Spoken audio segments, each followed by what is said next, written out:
Hey, what's up, lightboltjoe here. Today we're going to discuss the 2021 Netflix original show, Fate the Winx Saga. So the first season is 6 episodes long. Second season is 7 episodes long. We just finished season 1. It was very quick. It is pretty awesome because I have no familiarity with the source material. The source material is the 2014 Nickelodeon show, Winx Club.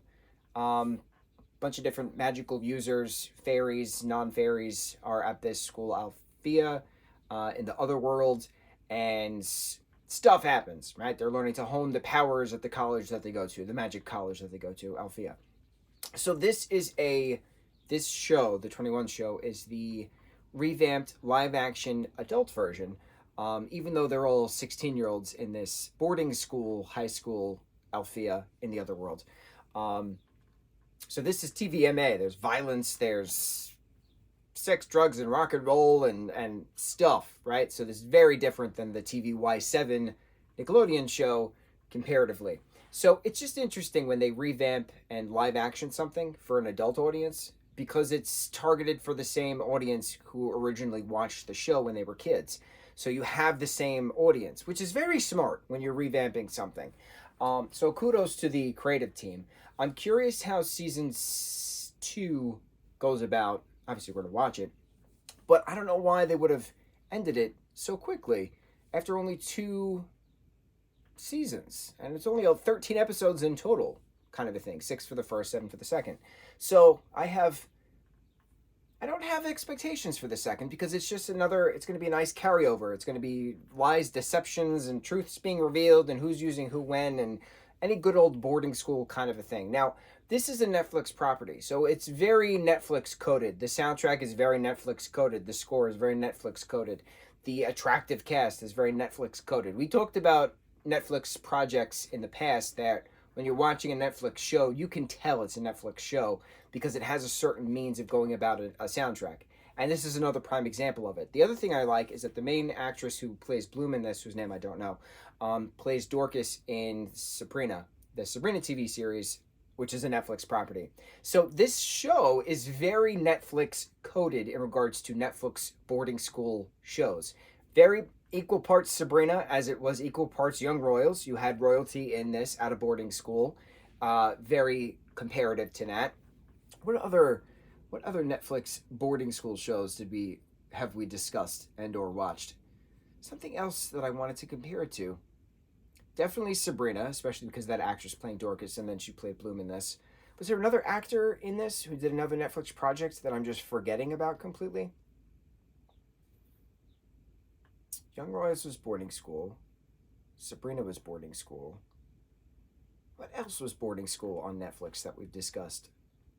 There's got to be other stuff. We've talked about other stuff. This is very Netflix coded, and it's fun. It's fun being in the same family of projects, if you will. So what's neat about this is that the truths, the reveals, is Bloom is not human. Bloom's a fairy. But then what happened to her real family, and how was she a changeling, and why are these burned ones attacking the citizens of the other worlds? Why are they fighting specifically to get to Bloom? What's the connection? And then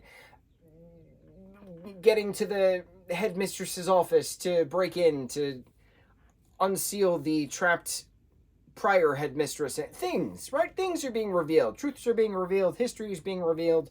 Stuff. I like the dynamic the 5 girls have in their suite, the suite drama as they refer to it all the time, Winx suite. I thought that was entertaining.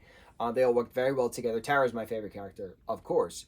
The guy who plays Sky is not a good actor, but he's extremely attractive. So it's just interesting watching because the way he delivers lines, like, you could tell they had to do it a few times. And I feel bad because certain takes are obviously worse than the others, and they had to use the best take that they could. But certain line deliveries that guy has, whoever he is who plays Sky, is just so forced. And it's unfortunate because you have these other talented kids around you. And I feel like they were robbed of the opportunity to betterment themselves. So I'm curious if that actor is going to do better in regards to his line delivery in the second season.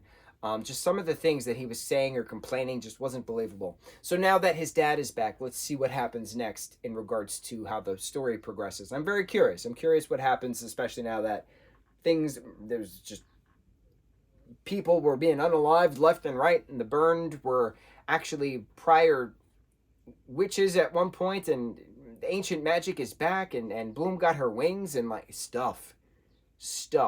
Very entertaining. I'm very curious what happens next. What else? What else did I like? I like the guy who plays Riven. I thought did a really good job too. He was very believable. Tara is my favorite out of the whole cast of kids, if you will. They're all probably in their 20s, playing teenagers as it normally is.